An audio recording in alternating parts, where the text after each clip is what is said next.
you must recognize that large number of grassroots innovators and entrepreneurs are first generation innovators and entrepreneurs, which means that they do not have a sufficient family backup to absorb the risks that market often poses.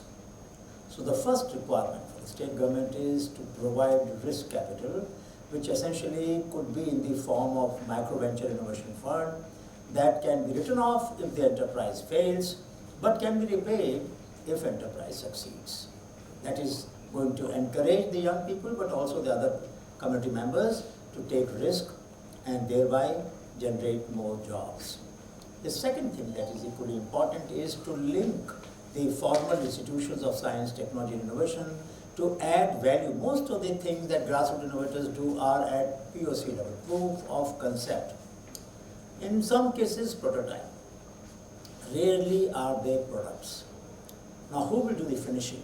They do not have workshops, most of them. They do not have tools and techniques, so they need to have access both to experts but also to the workshops where they can finish their products. The third, equally important issue is how do they share their knowledge?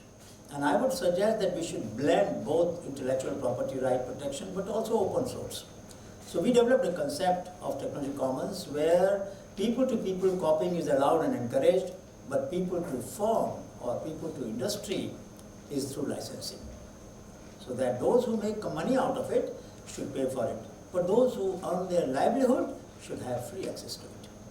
Fourthly, what a state government can do is to announce state district-wise challenges. In fact, they should have a district innovation fund where no proposal should remain pending for more than 3 weeks.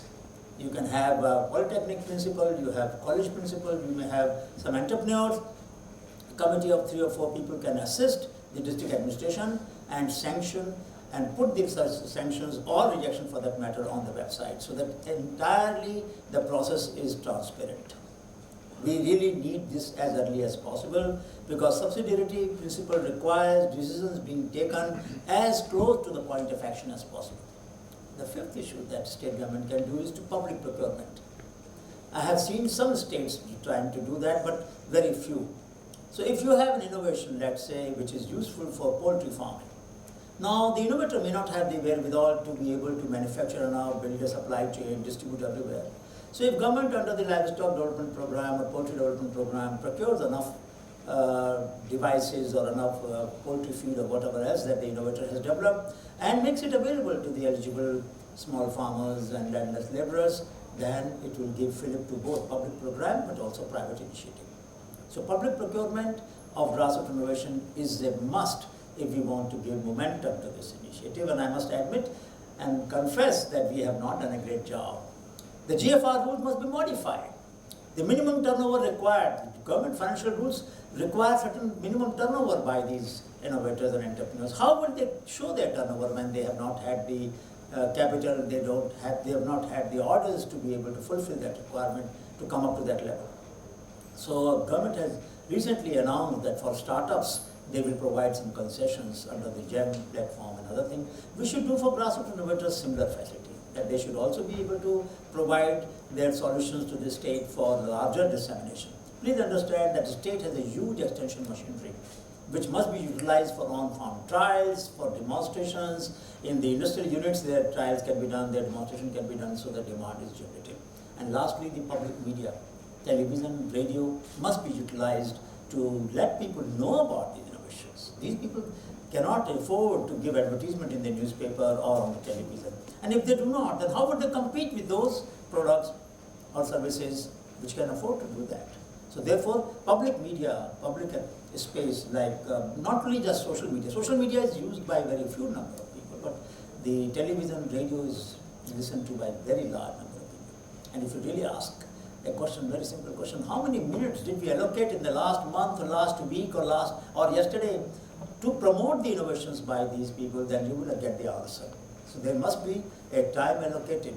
In the prime time, in the program on songs and drama and various kind of theater program that you have, insert small tidbits about these innovations so that people, when they are focused and concentrated in viewing those programs, popular programs, will also get to know about innovations.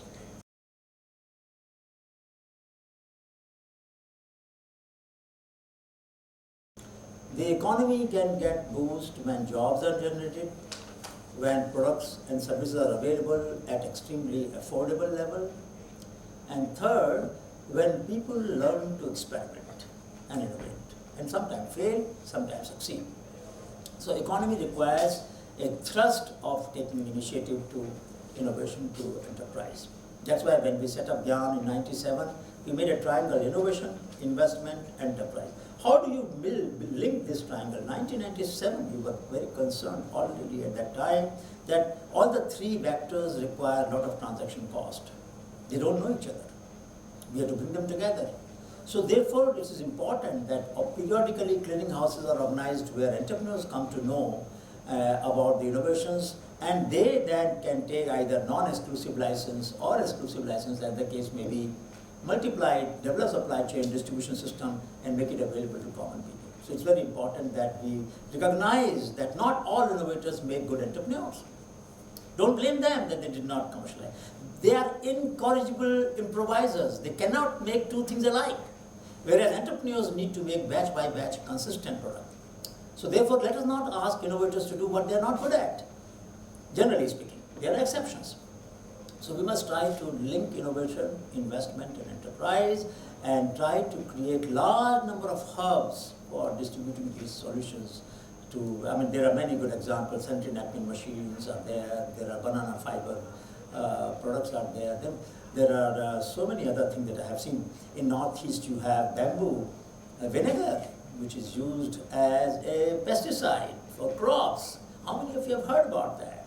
Now, can't we then help small unit to be set up of making vinegar from bamboo and then using it sustainably for sustainable pest management rather than using chemicals? So there are many such solutions available in this region. The bamboo stick, incense stick making machine by Ralte in Mizoram, equally very useful, and I just met him recently, hardly costing 6,000, 7,000 rupees. If you can generate a job in 7,000 rupees, why wouldn't you do that? Thousands of such machines must be available wherever we have communities which can want to spend part of the day, 2 hours, 3 hours they want to work. Women can particularly work much better in this regard. So economy will require boost by using underutilized time, underutilized resources, and underexplored opportunities. All the three will have to be linked.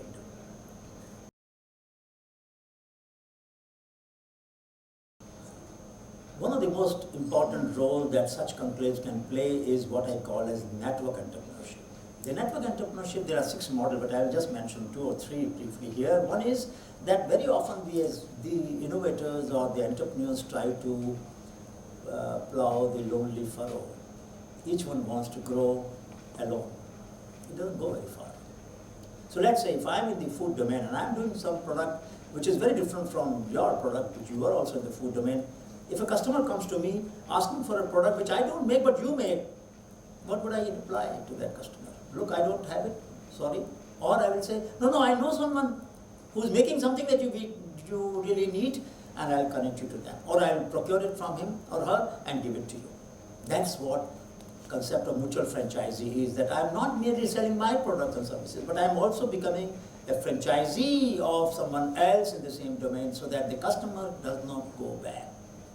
I'm representing the network. The conclave should create network of entrepreneurs so that they promote each other. Similarly, we can have pooled catalogs.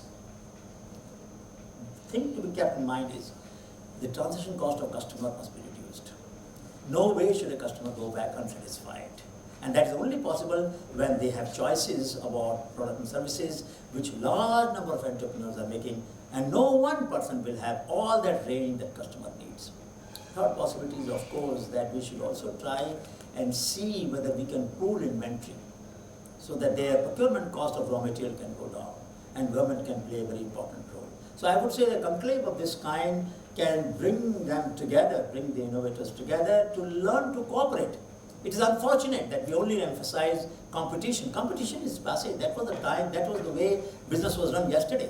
And competition we may have to do, they can be sequential. We may compete and cooperate, or we may compete and then there is a cycle of cooperation, and then there is a stage of competition. So there are many models whereby we can do this. We should also encourage all entrepreneurs and innovators to realize that in learning space we must cooperate. In market space we can compete. Never ever stint in sharing what you know with others. And this spirit of helping each other grow is very vital for a healthy, supportive ecosystem which will have solidarity at the base of it. So it's very important that this conclave contributes to create a fraternity, a solidarity among the entrepreneurs so that they help each other to grow. If I come across an opportunity which I cannot fulfill, the opportunity should not go waste. It must reach the person who can fulfill it. That is what the conclave should achieve, and I'm quite sure that it will do that. Welcome to Assam. Thank you. Thank you. Thank you, sir. Thank you very much.